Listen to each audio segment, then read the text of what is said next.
अस्सलाम वालेकुम, मैं हूं अरहम खान। आप देख रहे हैं सियासत राउंड अप। सबसे पहले हम बात करेंगे कि हुकूमत पाकिस्तान ने सोशल मीडिया पर जो रियासत मुखालिफ ट्रेंड्स बनाए जाते हैं उनके खिलाफ घेरा तंग करने का फैसला कर लिया है। और जो भी लोग ये जो ट्रेंड्स हैं, हैशटैग्स हैं, इनको बनाते हैं या इनका इस्तेमाल करते हैं तो उनके खिलाफ कानूनी कार्रवाई भी हो सकती है। कुछ दिनों पहले भी वज़ीर मुमलिकत तलाल चौधरी और बैरिस्टर अकील उन्होंने एक प्रेस कॉन्फ्रेंस की थी और उसके अंदर उन्होंने कहा था कि हो भी सकता है कि हम मुस्तकबिल में जो ट्विटर है, एक्स है, उसके ऊपर बंदिश भी लगा दें। अब एक और जो है प्रेस कॉन्फ्रेंस की गई है वज़ीर मुमलिकत तलाल चौधरी की जानिब से और उन्होंने कहा है कि जो रियासत मुखालिफ ट्रेंड्स बनाए जाते हैं, जो ट्वीट्स किए जाती हैं, पैगामात जो जारी होते हैं एक्स के ऊपर, वो बिक रहे हैं, उनके रेट्स जो हैं वो लगते हैं। एक बड़ा मुनज़्ज़म तरीके से, एक बड़े कैलकुलेटेड तरीके से ये तमाम चीज़ें हो रही हैं, लेकिन हुकूमत ने अब उनके खिलाफ डंडा उठाने का फैसला कर लिया है, घेरा तंग करने का फैसला कर लिया है। और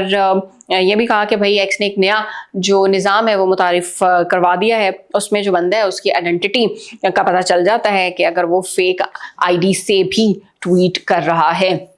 तलाल चौधरी, उनका मजीद ये कहना था कि जो दहशतगर्द तंजीमें हैं वो सोशल मीडिया का भरपूर इस्तेमाल करती हैं और हुकूमत आज़ादी इज़हार राय के हरगिज़ ख़िलाफ़ नहीं है, लेकिन मुल्की इदारों के ख़िलाफ़ जो कैंपेन की जाती है, जो सॉवरेनिटी पर हमला किया जाता है, उसके ऊपर कोई किसी भी तरह का समझौता नहीं किया जाएगा। ज़ीरो टॉलरेंस है, कोई कॉम्प्रोमाइज़ नहीं किया जाएगा। पाकिस्तान तहरीक इंसाफ के हवाले से उन्होंने बात की कि पीटीआई सोशल मीडिया पर बड़े डिसिप्लिन और बड़े कैलकुलेटेड तरीके से, मुनज़्ज़म तरीके से मुल्की इदारों के ख़िलाफ़ कैंपेन चलाती है। एक मैसेज के पैसे वसूल किए जाते हैं, जिस तरह पहले भी मैंने जिक्र किया। उन्होंने ये कहा कि ट्रेंड्स और हैशटैग्स जो हैं उसके पैसे लिए जाते हैं। मुल्क के ख़िलाफ़ बनने वाले जो ट्रेंड्स और हैशटैग्स हैं, जो लोग वो इस्तेमाल करेंगे या उसका हिस्सा बनेंगे उस कैंपेन का, तो उनके खिलाफ कानूनी कार्रवाई भी हो सकती है। और उनका ये भी कहना था कि बैरून मुल्क जो है ना वो कंपनीज ये तमाम तर जो हैशटैग्स हैं, ट्रेंड्स हैं, उनको चला रही हैं।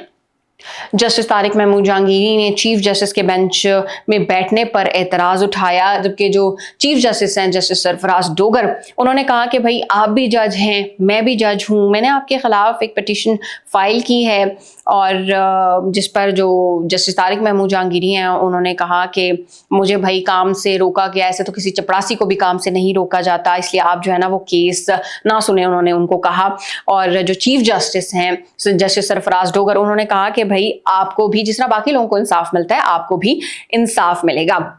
जस्टिस तारिक महमूद जहांगीरी, उन्होंने कहा कि कुरान पर हल्फ उठाता हूँ और हल्फन ये बात कहता हूँ कि जो मेरी कानून की डिग्री है वो असली है, वो जाली नहीं है, और यूनिवर्सिटी भी जो है ये नहीं कहती कि डिग्री जो है वो जाली है। इस तमाम तर जो चीज़ें हैं उसके ऊपर अब अदालत ने कराची यूनिवर्सिटी के जो रजिस्ट्रार हैं उसको रिकॉर्ड समेत तलब करते हुए जस्टिस तारिक महमूद जहांगीरी को पिटीशन और तमाम मुतल्लिका जो दस्तावेज़ात हैं वो फराहम करने की हिदायत कर दी है और मज़ीद जो केस की समाअत है वो 18 दिसंबर तक मुलतवी कर दी गई है। अब कुछ बात करते हैं मौसम के हवाले से। आजकल ड्राई मौसम है, बारिश नहीं हो रही, जिसकी वजह से बहुत ज़्यादा जो बीमारियां हैं वो फैल रही हैं। कौमी इदारा सेहत ने पाकिस्तान में जो मौसमी इन्फ्लुएंजा H3N2 के केसेस में इजाफे की तस्दीक कर दी है और इस हवाले से एहतियाती जो एडवाइजरी है वो भी जारी कर दी है। एडवाइजरी में कहा गया है कि आलमी सतह पर 2025 से 2026 के दौरान जो है वो केसेस सामने ये आया है इन्फ्लुएंजा, और साउथ एशिया में मई से नवंबर के दौरान इसके केसेस में नुमाया जो है वो इजाफा देखने में आया है। ऑस्ट्रेलिया, न्यूजीलैंड में भी इसके केसेस सामने आ चुके हैं और उन्होंने शहरियों को हिदायत की है कि मौसमी इन्फ्लुएंजा से बचाव के लिए मास्क का इस्तेमाल करें, क्राउडेड एरियाज में ना जाएं, कोशिश करें कि वहाँ पर जो है ना जाने से परहेज़ करें, हाइजीन का ख्याल रखें, ख़ास तौर पर हाथों की जो हाइजीन है उसका ज़रूर ख्याल रखें। और क्योंकि ये जो है ना वायरल है, ऑब्वियसली एक से दूसरे शख्स में ये मुंतकिल बआसानी हो जाता है, तो इसलिए हाइजीन का बहुत ज़्यादा ख्याल करें और अगर आपको सिम्टम्स ज़ाहिर होते हैं तो डॉक्टर से ज़रूर जो है ना फौरी आपने रुजू करना है। अब बात करते हैं डेरा इस्माइल खान में सिक्योरिटी फोर्सेस की जो कार्रवाई हुई है। डेरा इस्माइल खान में खुफिया कार्रवाई करते हुए जो भारतीय स्पॉन्सर्ड फितना अल ख्वारिज के 7 दहशतगर्दों को हलाक कर दिया गया है। ISPR के मुताबिक सिक्योरिटी फोर्सेस ने कराची के इलाके में भारतीय हिमायत याफ्ता फितना अल ख्वारिज की मौजूदगी की इतला पर कार्रवाई की, जिसके नतीजे में जो 7 दहशतगर्द हैं उन्हें जहन्नुम वासिल कर दिया गया है। और बहादुरी से लड़ते हुए कौम के जो जांबाज बेटे हैं नाइक यासिर खान, उन्होंने शहादत का रुतबा हासिल किया है और दहशत دہشت گردوں سے اسلحہ اور گولہ بارود بھی برآمد ہوا ہے اور سیکیورٹی فورسز نے اس عزم کا اظہار کیا ہے کہ جب تک دہشت گردوں کا صفایا نہیں ہو جاتا تب تک یہ آپریشنز جاری رہیں گے۔ اب بات کرتے ہیں کہ پاک بحریہ نے ایک بڑا زبردست کارنامہ سر انجام دیا ہے، اس کی ڈیٹیلز شیئر کرتے ہیں۔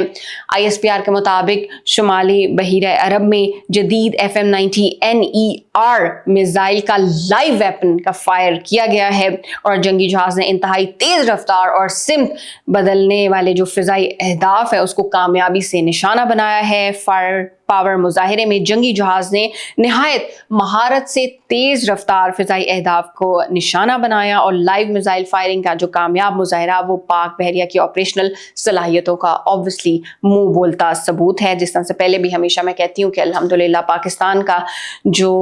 دفاع ہے وہ بہت مضبوط ہے اور اس طرح کے جب مزید کارنامے سر انجام دیے جاتے ہیں ہماری افواج کی جانب سے تو ہمارا جو دفاع ہے وہ مزید مضبوط ہو جاتا ہے۔ اب بات کرتے ہیں کہ ایک بڑے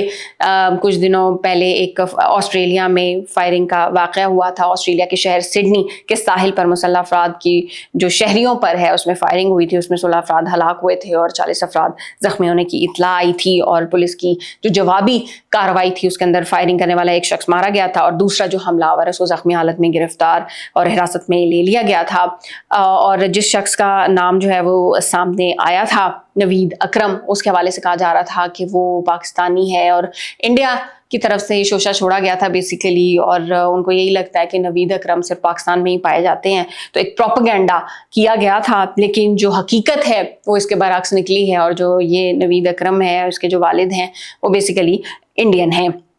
اور اب جو تحقیقات کا آغاز کر دیا گیا ہے آسٹریلیا کی جانب سے اور آسٹریلیا نے اس سلسلے میں جو بھارتی ایجنسیز ہیں ان سے رابطہ کر لیا ہے اور نوید اکرم کے جو والد